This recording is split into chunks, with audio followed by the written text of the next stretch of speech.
Hello. Today I have this topic to the class: editing translated materials, daily challenge, and dilemmas.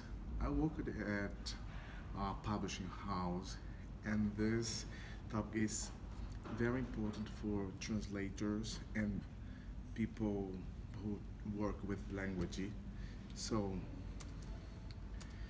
I would like to introduce the topic talking about the intralinguistic translation because sometimes we have to translate inside of the language, not between two languages.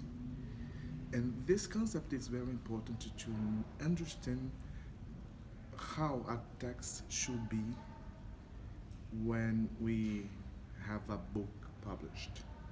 You know, so the concept from or by Jacobs is we must translate our own words. So, in this presentation, I will use text in Portuguese, in French, and in English to explain this concept and other concepts. When we try to edit a text, we are concerned about the effect that the text will be on the readers, you know. That's why this question is very important. What is the accent of your translation? Because if you have a text translated and in this text you find and you feel that this is a translated text, maybe the translation was not a good translation because we need to domestic, we need to have a domestic text, you know. That's why I have 6 points to explain ways to mm, making a text good or a translation good. The first, the first point is a complete text. The second, precise terms and expressions, style adapted to the general, suitable jargon, it's very important, and lexicon, and grammar from target languages. The last point is parallelism and links preserved. So I have a couple of examples, and I will try to um, illustrate this concept. In my conception of this presentation, I'm working with the students in a workshop. Actually, I did this, and it was an exciting activity. Mm, the first example that I have is this. This is a quotation. Could you see? Could you read? This is a quotation of a text, a business as an environment partner. So I have here a fragment, and the activity consists of translate this quotation and edit the quotation. And I ask the two students to translate, or I just offer the translation, and I ask her to improve the translation, you know, just edit the text. So here I have the text translated, so translated into Portuguese, and I have a comment about the problem in this quotation. What's the problem here? In English, the text is they tend to accept rather than deny the conclusions of sciences. Otherwise, and in the translation, we did not find the word otherwise. So it's very interesting, but the first the main problem usually in translation is the translation is not complete because the text is not complete. So there are many explanations for this problem, but a translator needs to be conscious about this and try to avoid this kind of problem because it's very, very, very common. Okay, I have another example here. The quotation, the fragment is: we need more environmental strategies and we need to perceive them. So I have here we need and we need. It's a repetitive expression. So in the translation, we have a problem here because in the translation, the translator just means the second we need, maybe to trying to improve the text. He or she don't put the words in the place. So my suggestion here is just using a synonym. In this case, in Portuguese, is precisamos e devemos, two different words, but similar with the similar or the same meaning.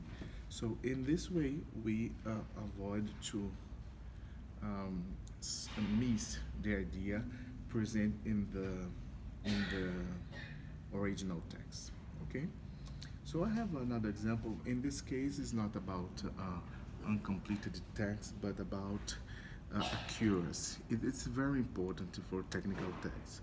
The example is in English: more of this investment should be made in natural capital. Em português é esse: grande parte desses investimentos poderia ser feita no capital natural. Poderia is not should be, is could be. So here we find the problem with the terminology.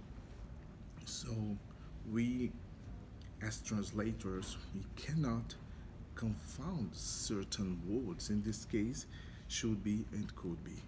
I have more examples. Another example, please, is can be complicated and risk. Even if you don't know Portuguese, just look this. Talvez sejam muito complexas e arriscadas. This is a translation. You know, the problem is complicated and complex are different words, different concepts. You know, so here again we have a problem with accuracy. Another example is this: conservation organizations should do all they can to make this happen. The problem here is again the problem with accuracy because necessary is here in the translation. Can you see? But this is not a word present in the original text. Okay, my next example is about style. Okay, style is very important when you have literary texts. In this case, is a novel. Look and read with me. This is a novel in French languages. Les bruits s'approcha. Un groupe se détachait. Venait vers lui. We can see the rhythm in the text because this is a description of an action, you know. In the translation, we have a wrong tense, verb tense used here.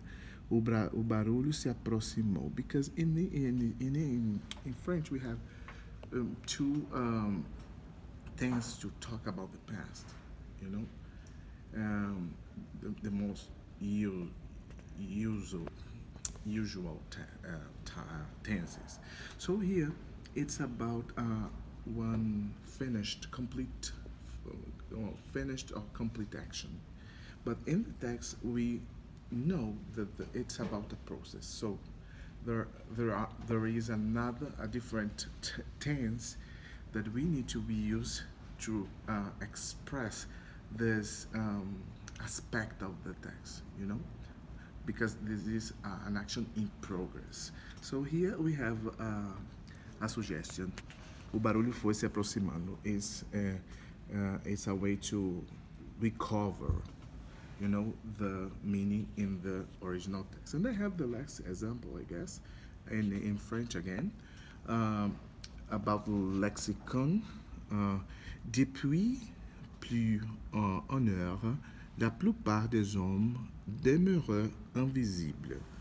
Uh, in, la, in the translation, we have the same word, invisible, invisible. But this is not the best word in this case because um, it's not the action is not to become invisible, but it's a kind of to be hide. And you need to understand the context and the meaning and use the word to convey the message. In this case, the similarity between two words don't help did not help the translation to convey the meaning in the original text.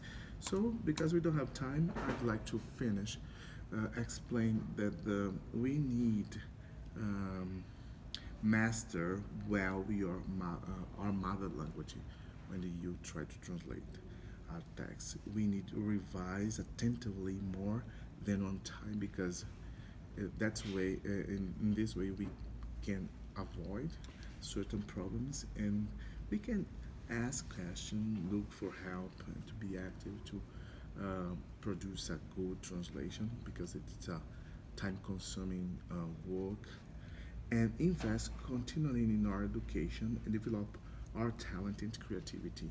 So translation is a complex activity and we need use more than dictionaries.